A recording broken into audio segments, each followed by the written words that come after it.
ಚಿಕ್ಕಮಗಳೂರಿನ ವಕೀಲೆ ಸಂಗೀತಾ ಪ್ರಸಾದ್ ಮೂಡಿಗೆರೆಯ ಅಭಿವೃದ್ಧಿ ವಿಚಾರವಾಗಿ ಹಾಗೂ ಸ್ಥಳೀಯ ಶಾಸಕಿ ನಯನಾ ಮೋಟಮ್ಮ ವಿರುದ್ಧ ಮಾತನಾಡಿದ ಬೆನ್ನಲ್ಲೇ ತಮಗೆ ಸಾಮಾಜಿಕ ಜಾಲತಾಣಗಳಲ್ಲಿ ಬೆದರಿಕೆ ಒಡ್ಡಲಾಗುತ್ತಿದೆ ಎಂದು ಆರೋಪಿಸಿದ್ದು, ಇದೀಗ ಈ ಪ್ರಕರಣಕ್ಕೆ ಸಂಬಂಧಿಸಿದಂತೆ ಮೂಡಿಗೆರೆ ಪೊಲೀಸ್ ಠಾಣೆಯಲ್ಲಿ ಅವರ ವಿರುದ್ಧ ಪ್ರತಿ ದೂರುಗಳು ದಾಖಲಾಗಿವೆ.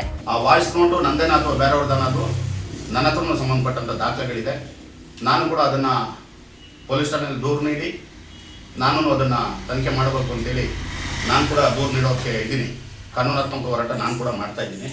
ಮೂಡಿಗೆರೆ ಎಂಜಿಎಂ ಆಸ್ಪತ್ರೆಯ ಆರೋಗ್ಯ ರಕ್ಷಾ ಸಮಿತಿ ಸದಸ್ಯ ಕೆಆರ್ ಚಂದ್ರು ಒಡೆಯರ್ ಅವರು ಸಂಗೀತಾ ಪ್ರಸಾದ್ ವಿರುದ್ಧ ಪೊಲೀಸ್ ಠಾಣೆಗೆ ದೂರು ನೀಡಿದ್ದು, ತಮ್ಮ ಮೇಲಿನ ಬೆದರಿಕೆ ಆರೋಪಗಳನ್ನು ತಳ್ಳಿ ಹಾಕಿದ್ದಾರೆ.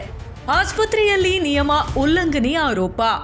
ಚಂದ್ರು ಒಡೆಯರ್ ನೀಡಿರುವ ದೂರಿನ ಪ್ರಕಾರ ಸಂಗೀತಾ ಪ್ರಸಾದ್ ಅವರು ಮೂಡಿಗೆರೆಯ ಎಂಜಿಎಂ ಆಸ್ಪತ್ರೆಗೆ ಭೇಟಿ ನೀಡಿದ್ದ ವೇಳೆ ಯಾವುದೇ ಆಡಳಿತಾಧಿಕಾರಿಗಳ ಪೂರ್ವಾನುಮತಿ ಪಡೆದಿರಲಿಲ್ಲ.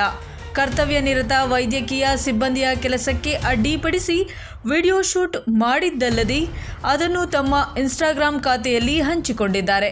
ಜೊತೆಗೆ ಆಸ್ಪತ್ರೆಯ ಉನ್ನತೀಕರಣಕ್ಕೆ ತಾವೇ ಕಾರಣ ಎಂದು ಸಾರ್ವಜನಿಕ ವಲಯದಲ್ಲಿ ಸುಳ್ಳು ಹೇಳಿಕೆ ನೀಡಿ ದಾರಿ ತಪ್ಪಿಸುತ್ತಿದ್ದಾರೆ ಎಂದು ಚಂದ್ರು ಒಡೆಯರ್ ಆರೋಪಿಸಿದ್ದಾರೆ.